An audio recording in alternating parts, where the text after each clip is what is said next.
항상 기뻐하라, 쉬지 말고 기도하라, 범사에 감사하라. 이런 말씀 있으면 우리 긴장합니다. 어떻게 항상 기뻐합니까? 어떻게 쉬지 않고 기도를 합니까? 그런데 여러분, 이 말씀이 가진 뜻도 비슷합니다. 항상 기뻐할 수는 없겠죠. 물론 24시간 365일 어떻게 기뻐합니까? 미친 사람이 아닌 다음에는. 미친 사람도 쉽니다. 쉴 때는. 그러니까 항상 기뻐할 수는 없지만 항상 기뻐하려 하는 사람이 되려고 노력을 하라. 그러면 너희들이 원하는 진짜 기쁨을 얻게 될 것이다. 이 말씀입니다. 쉬지 말고 기도할 수는 없겠지만 쉬지 않고 기도하는 사람처럼 살려고 노력을 하라. 그러면 기도의 능력이 네 삶에 나타날 것이다. 아멘. 이런 거예요. 내가 노예로서 예수를 믿었다. 내가 아주 극도로 열악한 상황에서 그리고 굉장히 불리한 환경에서 은혜를 받았다. 은혜 받았으면 하나님께서 내 인생 뒤집어 주셔야지 이게 뭡니까? 이러지 말고 그 상황 속에서 할 수 있는 최선의 일들을 감당하라. 그럼 하나님께서 자유로움을 허락하실 것이다. 물론 자유자가 될 수 있는 기회가 있다면 열심히 일해서 그것을 뛰어넘는다. 하지만 주어진 환경 때문에 내가 하나님 앞에 나아갈 수 없다고 말하지 말아라. 주어진 환경 속에서 하나님 앞에 나아가는 자는 누구나 자유자로 살아갈 수 있을 것이다. 아멘. 이렇게 말씀을 주고 있는 것입니다. 그래서 복음은 높은 곳에서의 그리스도인의 삶과 낮은 곳에서의 그리스도인의 삶이 근본적으로 질에 있어서는 동일하다. 하나님께서 보실 때는 그 품질에 있어서는 동일한 것으로 보신다. 이렇게 복음은 이야기하고 있는 거고요. 그러니까 빈부귀천은 세상에서나 존재하는 것이지 하나님의 나라 그리고 하나님의 나라의 법이 통하는 교회에서의 빈부귀천은 사실 의미를 두어서는 안 된다라는 가르침을 주고 계십니다.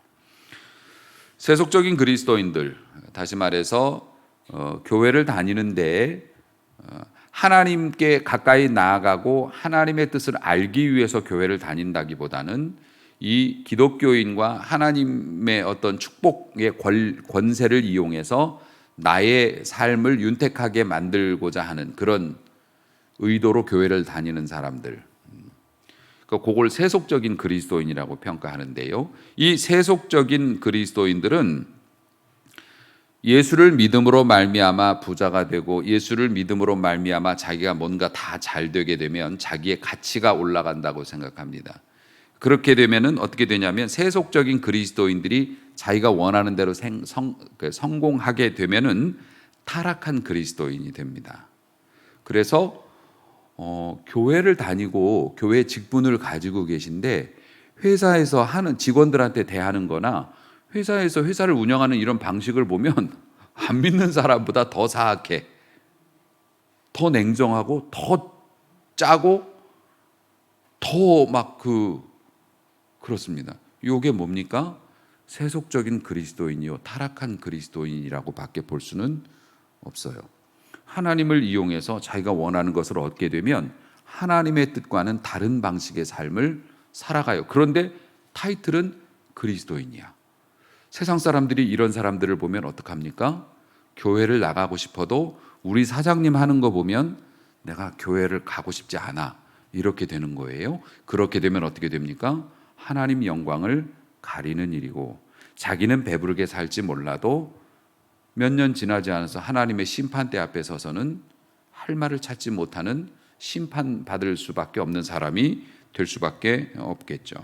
여러분, 세상에 나가서 직장 다니고 또 세상에 나가서 사람들 만나서 뭔가를 해야 되고 또 많은 분들이 아직도 공부를 하고 있고 뭐 내가 높은 자리에 있을 수도 있고 낮은 자리에도 있을 수 있는데 그렇게 세상에 나가 살아가는 여러분들 다시 한번 권면합니다. 어떤 상황에 여러분들이 처해 있든지 그리스도인으로 사시길 주의 이름으로 축복합니다. 어디서든지. 오늘 본문 말씀 5절 보니까 종들아 이렇게 얘기합니다. 종이라는 게 노예를 말하는 거예요. 노예들아, 노예들아. 두려워하고 떨며 성실한 마음으로 육체의 상전에게 순종하라 이렇게 얘기합니다. 오늘날 직장 다니는 사람들을 노예라고 말할 수 있을까요? 예, 이렇게 하셨습니다. 예. 옛날처럼 뭐 얻어 터져가면서 그렇게 인권을 유린당하면서까지 뭐 그렇게 직장 생활을 하는 사람은 요즘에는 없지요. 없지만은 뭐 솔직히 말하면 뭐 돈 벌기 위해서 하기 싫은 일 하는 거 아닙니까? 뭐 그런 면도 있으니까. 그러니까 종들아라는 게 뭐 옛날처럼 노예들아 이렇게 얘기할 수는 없지만 직장 생활하는 사람들아라고 말해도 뭐 특별히 뭐 그럴 건 없을 것 같아요. 또 공부하는 학생들아 이렇게 얘기해도 특별히 문제는 없을 것 같은데 주인에게 육체의 상전에게 순종하라. 그런데 어떻게 하냐면 그리스도께 하듯 하라. 이렇게 말씀해요.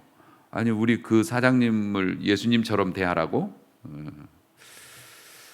내가 예수님처럼 대할 수는 있겠지만 그 사람은 예수님이 아니기 때문에 내가 그런 식으로 대하면 나를 우습게 보고 더 이용할 텐데 뭐 오만 가지 생각이 많이 들겠죠. 예. 근데 사실 바울이 당시의 노예들이면 인권의 피해자인데 인권 유린을 당하고 있는 사람들인데 그런 노예들한테 그 피해자인 노예들한테 왜 주인에게 그렇게 순종하고 복종하라고 말을 했을까? 일단은 그것이 주님의 마음이기 때문에 그래요. 물론 주님도 하나님의 종으로 사셨습니다. 그리고 자신이 어떤 사람인지를 가르쳐 주시는데 오병이어의 기적이나 권세를 휘두르는 모습보다는 제자들의 발을 씻기는 것으로 내가 이런 사람이다 라는 것을 가르침을 주셨습니다. 그러니까 주님이 종으로 살았기 때문에 실제로 너희가 노예라고 하더라도 주인을 섬기고 사는 것이 그렇게 나쁜 일은 아니다라고 이제 말씀을 하고 있는 것이고요. 주님을 생각하면서 노예들에게 딱 이런 뉘앙스로 말씀 주셨어요. 그렇게 종으로 우리를 섬겨 주셨던 우리 주님을 너희들이 이제 믿으니까 그 예수님 생각하면서 현재 너희 주인들이 마음에 들지 않더라도 너를 고용한 주인에게 될 수 있는 한 최선을 다해서 너희의 도리를 해라. 현재는 내가 직장에서 어떤 위치에 있고 그렇다면 우리 주님을 생각해서 일단 모든 것을 다 제껴놓고 네가 부끄럽지 않은 삶을 다른 사람이 저 사람은 예수 믿는다고 하는데 직장에 들어와 가지고 권리만 자꾸 찾고 실제로 자기가 해야 되는 일들은 하지 않으면서 말만 앞서고 저 사람은 좀 깍쟁이 같아. 물론 옳은 얘기를 하는 것 같긴 한데 옳은 말을 할 때에도 자기가 맡은 일들은 잘 감당을 해놓고 옳은 얘기를 해야 되는데 저 사람은 자기가 맡은 일도 충성하지 않으면서 계속 입 바른 소리만 해가지고서 분위기 이상하게 만들어. 이런 분들 있을 수 있지 않습니까? 그리스도인은 그렇게 살면 안 된다. 나중에야 어떻게 될 망정 노예들아 종들아 너희 주인에게 너희가 할 수 있는 지금 위치에서 최선을 다해서 마치 예수님 섬긴다라는 생각을 하면서 그렇게 해보아라. 목회자로서도 교회에서 여러분들을 만나고 또 교회 뭐 도움을 받으러 찾아오시는 분들도 있고 막 그렇습니다. 속상할 때도 있지요. 뻔히 알고 있는데 와가지고 뭐 내가 시골에서 올라왔는데 차비가 없어서 그러는데 뭐 차비 한 번만 주시면 제가 내려가가지고 꼭 보내드리면서 또 교회도 열심히 다니면서 뭐 그 레파토리 있어요. 저도 이제 들으면 알죠. 예, 들으면 아는데 단위도 많이 커요. 옛날에는 몇천 원이었는데 이제 몇만 원이죠.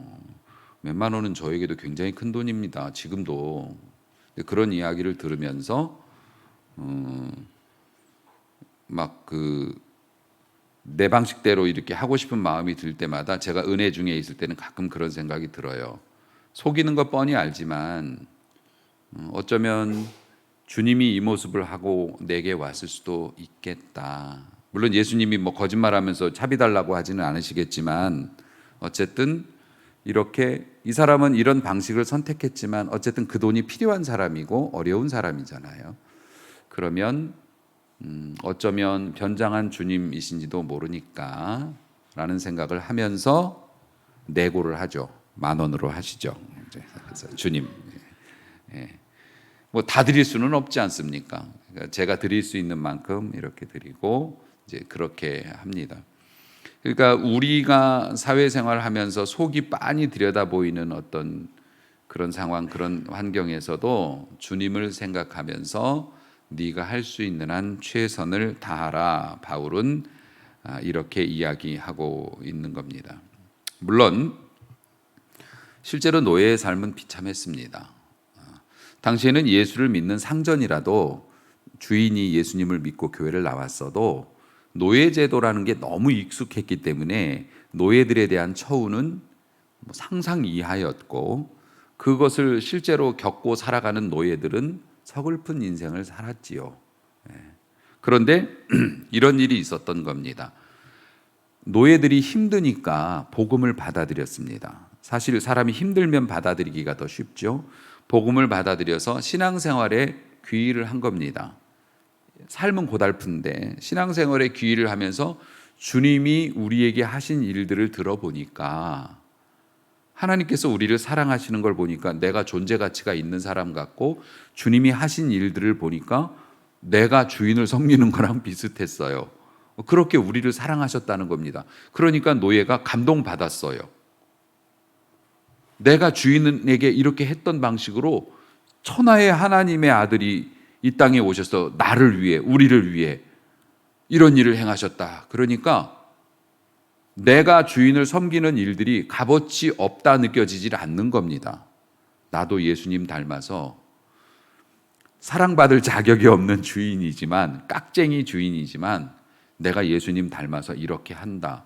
그러면서 온갖 일을 하는데, 그러니까 노예들이 변화를 받아서 온갖 일을 하는데 얼굴에 그늘이 없어요. 그리고 막 태도가 달라진 겁니다. 그런데 주인은 노예를 부릴 정도의 주인이면 많은 것들을 가지고 있는데도 늘 불만과 막 그 스트레스 막 받아가지고서 독을 올리고 살아가는 귀족들이 볼 때, 이 노예들이 내가 봐도 진짜 비참한 비루한 삶을 살아가는데 이것들이 어디를 갔다 오더니 얼굴이 바뀌고 표정이 바뀌고 나한테 더 잘해줘. 그리고 근본적으로 보니까 너무 행복한 것 같아. 제가 요즘 나이가 많아서 생각이 좀 많아집니다. 그래서 이렇게 차 운전하고 가다가 신호가 바뀌거나 앞차가 갔는데도 빨리 못 따라가는 경우가 가끔 있습니다. 제가 한 2, 3초 정도 앞차가 출발했는데 늦었는데 뒤에서 크락션을 8번을 울리더라고요. 빠바바바바바바. 어떻게 한 손으로 그렇게 빠르게 칠 수 있지? 근데 그게 리듬이 있으니까 쉬어보니까 8번을 했더라고요. 아니, 한 2, 3초 늦게 출발했는데 8번을 그걸 하려면은 얼마나 이분은 기본적으로 화가 나 있는 겁니까, 도대체. 그 노예 주인들이 그런 삶을 사는 거죠. 모든 것을 가졌음에도 불구하고 막 그런 삶을 살아가던 사람들이, 아무것도 없는 것들이, 그리고 불편한 환경에 사는 애들이 저런 식으로 살 수 있었던 이유가 뭘까? 그래서 실제로 그 노예의 삶을 보면서 예수님을 믿은 주인들이 적지 않았다고 합니다. 교회사에 보면은 이 아래에 있는 사람들이 변화되는 모습을 보면서 주인들이 교회를 나와서 같은 교회를 다니는 겁니다. 그러니까 형제가 되는 거예요. 그리스도 안에서 형제라고 막 그러니까 복음의 위력은 정말 대단한 것이죠. 그러니까 바울이 이런 것들을 보면서 노예 종들아, 너희 상전들에게 그렇게 순종하라. 그렇게 순종하는 것이 이유가 뭐라고요? 우리가 직장 생활하면서 최선을 다해서 우리의 할 몫을 해야 되는 이유가 뭐라고요? 일단은 주님이 그렇게 낮은 자리에서 섬기는 삶을 사셨고, 또 하나 우리가 그렇게 삶으로 말미암아서 우리를 바라보는 주변의 사람들이 주께로 돌아올 수도 있으므로 우리가 그리스도의 편지가 되는 것이죠. 그래서 우리의 삶을 읽고 이 사람들이 하나님의 마음도 이해하고 기독교인의 삶의 방식을 이해해서 호감을 갖게 되는 거고 그리스도께로 돌아올 수도 있으므로. 그래서 노예들이 전에는 상전의 매가 무서워가지고 복종했어요. 두려움과 떨림으로 순종하라고 말하는데 그 두려움과 떨림이 옛날에는 매 맞을까봐 두려움과 떨림이었으나 이제는 뭡니까? 우리 주님께 하듯 해야 되니까 두려움으로 정중하게 우리 주님의 은혜에서 벗어나지 않으려고 이렇게 노력을 한다. 그렇게 노력을 할 때 하나님께서 영광을 받으시는데 먼저는 어떻게 된다고요? 그렇게 섬기는 사람의 마음이 천국이 되고 낮은 자리에 있던 높은 자리에 있던 그 어디나 주 예수와 동행하니 주님이 원하는 삶을 살면 주 예수와 동행하는 것이고 주 예수와 동행하니 그 어디나 하늘나라. 아멘. 예. 그래서 이 말씀을 썼던 이유가 사도 바울이 이 말씀을 썼던 이유가 당시의 노예들이 예수님을 믿었는데 예수님을 믿고 똑같이 교회에 나와서 교인이 되기로 작정을 했는데 제가 앞서 말씀을 드렸던 것처럼 세속적인 그리스도인들은 세속적인 마음을 가지고 교회에 나와서 예수님을 영접한 이 노예들이 어떤 생각을 했냐면 어라? 하나님 앞에서는 주 안에서는 다 형제 자매라고 그러는데 너는 왜 주인이고 나는 종이지? 이러면서 노예 해방운동을 벌인 거예요. 그러니까 주인들 사이에서 일부는 우리 노예들이 교회만 갔다 오면 인권을 주장하고 아니면 막 이런다 이러면서 교회에 대해서 안 좋은 시선을 가지게 됐고 하나님과 그리스도에 관한 왜곡된 시선을 가지게 되었던 겁니다. 그러니까 사도 바울이 노예 제도는 근본적으로 옳지 않은 것이나 하나님께서 이 세상을 통치하시는 방법이 뭡니까? 로마가 세상을 평화로 만들었던 건 힘으로 만들었지만 그리스도께서 세상을 평화롭게 만들었던 것은 희생과 헌신과 순종이었습니다. 본을 보임. 그리스도인들이 세상을 변화시키는 것은 물론 필요할 때 자신의 의견을 피력할 수도 있겠으나 가스통을 들고 나가서 포크레인을 몰고 진압하는 사람들과 맞서 싸우는 방식이 아닌 우리가 먼저 변화된 삶을 살아 그것을 보면서 세상 사람들이 변화되는 방식, 그것이 그리스도의 방식이기 때문에 교회는 이렇게 살고 있는 것이고 바울도 종으로서 예수를 믿은 사람들아 이 말씀을 주신 이유가 종으로서 예수 믿은 사람들아 너희들이 원하는 세상은 그렇게 주인에게 대들고 반항함으로 이루어지는 것이 아니라 너희들이 예수 그리스도를 닮은 삶을 먼저 삶으로 말미암아서 그 주변이 변화되고 아니 너희의 마음이 가장 먼저 천국으로 바뀌게 되는 것이란다 라는 가르침을 주신 거예요. 그래서 이 말씀이 기록되어져 있다는 겁니다. 뿐만 아니라 그리스도인이 되었는데 종만 된 게 아니라 주인도 그리스도인이 되었지 않습니까? 사장님도 그리스도인이 된 겁니다. 이런 사장님에게도 이제 또 말씀을 주고 계신데 이 말씀을 주시기 전에 바울이 한 가지 덧붙이는 말씀이 있습니다. 눈가림만 해서 사람을 기쁘게 하는 자처럼 하지 말아라. 눈가림이라는 말의 정확한 어원의 의미는 농땡이라는 뜻입니다. 농땡이라는 말을 어떻게 만들었는지 모르겠어요. 여러분 보는 데서만 하는 척하고 안 보면 안 해. 이게 농땡입니다. 아예 안 하는 게 아닙니다. 아예 안 하는 거는 그냥 뭐 말할 가치도 없고요. 주인이 보는 데서는 열심히 하는 것 같아. 근데 주인이 안 보면 바로 안 합니다. 요거에 농땡이 치는 거예요. 주인 없을 때도 열심히 일할 줄 알고 간 거잖아요. 그런데 주인이 없으면 일을 안 합니다. 꾀를 부리는 것이죠. 요게 뭐냐면 위선이고 가식적인 행동이죠. 요런 거 하나님이 제일 싫어하시는 행동입니다. 그래서 종들에게 바울이 그렇게 얘기합니다. 눈가림으로 농땡이 부리지 말라. 그리스도의 종들처럼 마음으로 하나님의 뜻을 행하라. 네가 하나님의 종이라면 하나님은 어디나 보고 계시므로 어디에서든지 너의 역할을 감당하라. 이렇게 말씀을 하고요. 그러니까 그리스도인 노예들에게 너희는 네 주인의 종이기도 하지만 하나님의 종이니까 하나님의 종이기 때문에 모든 일들을 너희의 사장이 있지만 그 위에 하나님이 계시니까 하나님을 보면서 일을 해라. 너희의 할 일. 이렇게 권면을 하고 있습니다. 그 다음에 주인들에게도 이런 그 말씀을 줍니다. 간단해요. 상전들아 이렇게 얘기하는데 상전은 이제 고용한 사람이겠죠. 주인에게 이야기합니다. 뭐라고 얘기를 하냐면 엄하게 하지 말라 이렇게 말씀하고 있습니다.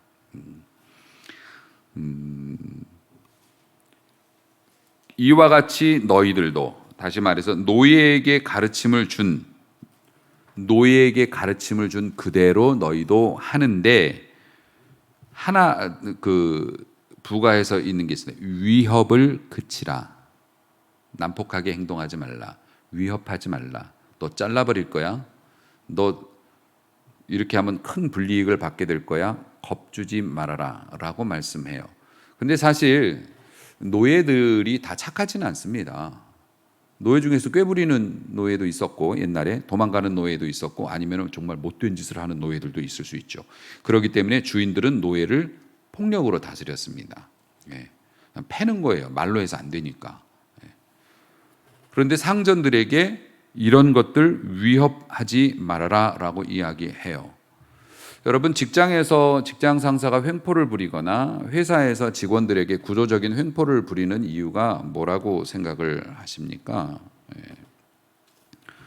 네 목숨이나 너의 처지는 내 손에 달려 있다고 생각하기 때문에 휘두르는 겁니다. 그렇지 않습니까? 내 손에 달려 있다고 생각하는 겁니다. 상전들아, 회사 사장님들아, 높은 자리에 있는 사람들아, 부하 직원들 무섭게 하지 말라. 휘두르지 말라. 휘두르지 말라. 휘두른다는 게 이런 겁니다. 가령 어떤 사람이 이렇게 서 있어요. 그러면 좀 비켜나 주시겠어요? 비켜나 주시겠어요? 라고 하면서 이렇게 좀 양해를 구하고 이렇게 그 사람이 움직일 때까지 이렇게 하면은 그거는 협조를 구하고 양해를 구하는 겁니다. 휘두른다는 건 뭐냐면 비켜! 그러면서 이 사람이 움직일 준비가 안 돼 있는데 밀어버리는 게 휘두르는 겁니다. 직장이나 아니면 윗사람들이 나하고 이렇게 잘 얘기해서 내가 준비될 수 있게 해가지고서 이렇게 하면은 내가 좀 안 좋은 자리로 가도 납득을 합니다. 그런데 준비도 되지 않았고 이해할 수도 없는데 그냥 뽑아가지고 밀어내버리면 그걸 휘두른다고 생각을 합니다. 폭력적이라고 생각을 하게 되죠.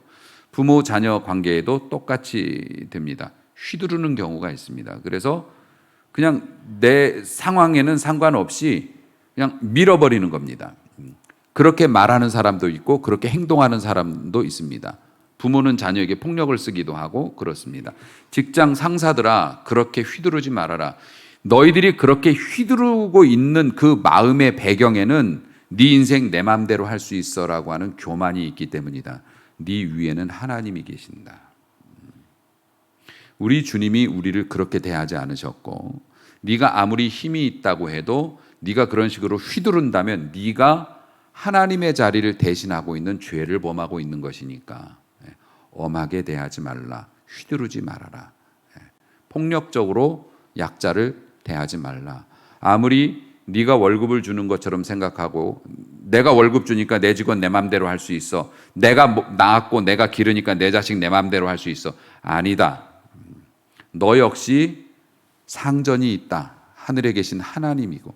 사실 직장에서는 내 밑에 직원도 있지만 내 위에 상사도 분명히 있지 않습니까? 네 위에도 사람이 있는 것이고, 또 네가 아무리 높은 자리에 있어도 너보다 더 높은 사람은 항상 존재하고 맨 위에는 하나님이 계시기 때문에, 그렇기 때문에 너의 목숨은 내 손에 달렸다 생각하지 말고 위협을 멈추어라 라고 말씀하고 있는 겁니다. 사람을 외모나 신분이나 재물 이런 거 가지고서 차별하는 것을 하나님께서 가장 싫어하십니다. 그래서 교회가 특히 뭐 다른 단체야 뭐 말할 것도 없고, 교회가 은혜가 떨어지는 가장 큰 이유 중에 하나가 차별이라고 생각을 할 때 정말 무섭게 식어버립니다. 교회는. 또 개인도 내가 교회에서 차별을 당했다고 느끼게 되면 그의 신앙심이 무섭게 식어버리죠. 물론 차별을 안 했는데 스스로가 차별이라고 느끼는 분도 있기는 합니다. 오해를 하시는 경우도 있지만 사실 누가 봐도 명백한 차별이라고 생각할 만한 것도 교회 속에 있을 수도 있죠. 사랑하는 성도 여러분, 교회에 다니면서 신앙생활을 하는 우리 안에는 차별하는 것이 적어질 수 있기를 주의 이름으로 축복합니다. 우리가 이웃을 그렇게 대하고 새 가족을 그렇게 대하고 아직 신앙이 성숙하지 못한 우리의 형제들을 주님의 마음을 가지고 공정하게 대할 수 있는 은혜가 있기를 원하고요. 특별히 우리가 무언가를 힘을 가지고 있다고 생각할 때, 그것이 뭐 두세 명 내가 데리고 있는 직원이라든지, 데리고 있다는 것도 웃기는 얘기지만 어쨌든 뭐 일반적인 표현을 빌자면 내가 데리고 있는 두세 명의 직원이라고 할지, 아니면 수천 수만의 사람이라고 할지, 내가 어떤 힘을 가지고 있다고 하더라도 바울이 우리에게 주신 귀한 말씀처럼 위협을 그치고 우리가 그들을 섬기는 자세에서 바라보아야 한다라고 하는 가르침을 잊지 않기를 원합니다. 우리가 어떤 처지에 있든지 처지는 뒤바뀔 수 있죠. 직장에서 내 아래도 있고 내 위도 있고 최고 경영자라고 할지라도 그 위에 누가 있냐면 의사가 있죠. 아무리 사장님이라도 병원 가면 의사 선생님의 말 한마디에 굶으라면 굶고 오라면 오고 가라면 갑니다. 의사도 있고 그 더 높은 곳에 권력자도 있고 그 더 높은 곳엔 아내가 있죠. 그리고 가장 높은 곳에선 하나님이 계십니다. 그러면서 우리가 이런 말씀의 경고를 받고 우리가 좀 더 공평한 사람이 될 수 있기를 원하고, 사랑하는 성도 여러분, 세상에서 우리가 다 원하는 삶을 살 수 없고 아무리 내가 낙엽을 공들여 쓸어도 또 낙엽은 쏟아져 내리는 것을 경험하게 되죠. 그렇기 때문에 주님은 쉬지 말라라고 말씀합니다. 끊임없이 말씀으로 자신을 이렇게 되보아서 부족한 것이 있으면 안 되더라도 고치려고 노력을 하고, 내가 비록 현재는 낮은 처지에 있을지라도 혹은 지금 잠깐 내가 높은 곳에 있을지라도 하늘에 계신 하나님을 생각하고 우리 주님을 생각하면서 그 자리에서 주님이 기뻐하실 만한 일이 무엇인가를 찾으면서 살아가는 것. 얼마 전에 저희 작은어머니 돌아가셨다고 말씀드렸는데, 작은아버지는 좀 더 먼저 돌아가셨고, 작은아버지는 저희 가정에서 히어로였습니다. 6.25 시절부터 경찰관이셨고요. 그리고 계속 입지전적으로 경찰대를 나온 것도 아닌데 진짜 촌사람이 열심히 해가지고 총경까지 진급을 하셨어요. 그래서 경찰서장도 하셨고 또 뭐 정부종합청사 경비대장으로 일하실 때도 제가 가서 뵌 적이 있고, 총경 정도만 돼도 그 위세가 뭐 보통이 아니고, 그러니까 저희 집안에서는 항상 공직에 나가서 그렇게 일을 하시고 그러니까 작은아버지지만 굉장히 존경하고 모든 가문의 식구들이 그 레벨을 다르게 봤죠. 그런데 그 작은아버지도 돌아가시기 전에는 이름표 달고 다니셨어요. 치매 오셔가지고 집을 못 찾아가지고 이름표 달고 다니셨고, 작은어머니 라면 끓이다가 요즘 맨날 내가 밥 해야 돼 그러면서 그런 걸 보면서 권세의 무상함을 느끼게 되더라고요. 결국에는 내가 어떤 자리에 있든지 앞서거니 뒤서거니 얼마 가지 않아서 우리는 하나님을 만나게 될 것이고 그 앞에서 부끄럽지 않는 사람이 되어야 하는데, 그리고 우리가 이 세상에서 사는 동안의 삶의 질도 되게 중요하지 않습니까? 오늘 사도 바울이 사회적인 가르침을 주면서 우리에게 굵직한 메시지를 던지고 있습니다. 너희의 삶의 질은 너희가 노예인지 주인인지에 달려있는 것이 아니다. 네가 학생이라서, 아니면 아직 취직이 안 돼서, 혹은 뭐 네가 뭘 누리고 있어서 삶의 질은 주님이 결정하시는 건데, 그 삶의 질은 현재 네가 처해 있는 상황에서 얼마나 주님 닮은 삶을 사는가에 너의 삶의 질이 달려 있다. 그러므로 환경이 이렇기 때문에 내가 이렇게 살 수밖에 없습니다라고 말하는 그리스도인이 아닌, 이런 환경 속에서도 나는 우리 주님이 원하시는 이런 삶을 살아서 자랑스럽습니다 라고 말하는 그리스도인이 된다면 여러분의 행복은 하나님께서 책임져 주실 것이라고 믿습니다. 오늘 말씀은 여기서 딱 끊으면은 딱 좋은데요. 3분만 더 말씀을 드리겠습니다. 제가 개인적으로 가정에 있는 좋은 일도 그렇게 이렇게 자랑하면 성도님들이 또 목사님은 맨날 자기 자랑만 한다고 그래서 좀 그렇지만 편치 않은 일들을 말씀을 드리는 것도 사실은 야 목사님도 어려움이 있으시구나. 목사님도 그런데 이 교회 다니면은 우리도 어려워질 것 같아. 이럴 거가 봐. 제게 부정적인 얘기는 좀 안 하려고 하는데 요즘에 저희 아버님과 요즘에 한참 실갱이 중입니다. 아버님께서 이제 치매 증상이 심하셔서 평소에는 하지 않으셨던 말과 행동 그런 것들을 많이 합니다. 구체적인 예를 들지는 않겠습니다. 그런데 신체적으로는 엄청 건강하셔요. 그제도 병원에 모시고 가서 이렇게 해보니까 또래보다 굉장히 건강하시다고 하고 드시는 약도 없습니다. 그렇게 건강하신데 이제 판단력이 흐려지시기 때문에 온갖 에피소드가 많죠. 기함을 할 만한 일들이 많이 있습니다. 그러니까 그렇게 되면 어떻게 되냐면 피로감을 느끼게 되더라고요. 네. 언제까지 이거를 감당해야 되고 그리고 좋은 방향으로가 아니라 더 나쁜 방향으로 이게 계속 진행이 될 텐데 그런데 저는 힘이 있잖아요. 저는 제 원하는 대로 말할 수 있고 제가 가장이니까 아버님에게 이렇게 할 수도 있고 저렇게 할 수도 있습니다. 그리고 아내의 아버지입니다. 저희 장인어른이시기 때문에 아내는 저한테 되게 미안해하고 그쵸. 되게 미안하다는 말을 자꾸 합니다. 저는 그런 것도 듣기 싫더라고요. 뭘 미안해요. 그냥 우리 아버지인 거죠. 사랑해요 여보. 저는 그렇게 생각합니다. 그런데 아버님이 약한 상태가 되니까 내 맘대로 할 수 있는 게 되더라고요. 내 맘대로 말할 수 있어요. 내가 화나면 화를 낼 수도 있고 그래도 아버님은 저항할 수 없습니다.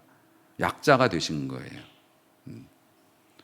근데 그런 상황 속에서 이게 현실이고 계속 반복되다 보니까 마음이 얇아질 수도 있겠다라는 생각이 들더라는 거죠.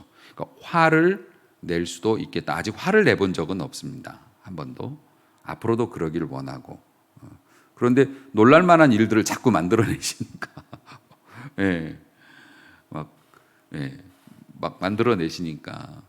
그런데 그 속에서 그리스도의 마음을 생각하면서 우리 주님은 치매에 걸리시진 않지만 우리 주님을 섬기듯이 내가 아버지를 섬긴다라는 마음으로 최선을 다하고 있습니다. 그랬더니 우리 가정이 더 행복해져요. 어제는 제 아내가 나 요즘 너무 행복해라는 얘기를 했습니다. 비록 삶에 우리 가정에 그런 우환은 있지만은 그 속에서 예수 믿는 사람답게 주님이 원하시는 삶을 살아가면 주님께서 마냥 힘들게만 하시지는 않더라는 거죠. 그 속에서도 또 즐거움을 주시고 기쁨을 주시고 행복을 주시고 여러분 삶의 낙엽이 하나도 떨어지지 않기를 바라는 것은 그건 온전한 생각은 아닐 거라고 생각합니다. 계속 원치 않는 낙엽이 떨어지는 것 같은 이 세상이나 그 속에서도 주님의 뜻을 따르는 자에게는 그가 종이든 주인이든 어떤 환경에 있든지 간에 하나님이 주시는 기쁨과 즐거움 그리고 결정적으로 인생의 자부심이 있죠. 사람답게 살았다라고 하는 그 자부심. 우리 하나님께서 주시는 그 귀하고 귀한 기쁨을 여러분들이 빼앗기지 않기를 원하고 하나님 앞에서 사회생활 할 때에도 믿는 사람으로서 최선을 다해서 어느 직장에서든지 어느 환경에서든지 그리스도인으로 살아가시는 은혜가 있기를 주님의 이름으로 축복합니다. 기도합니다.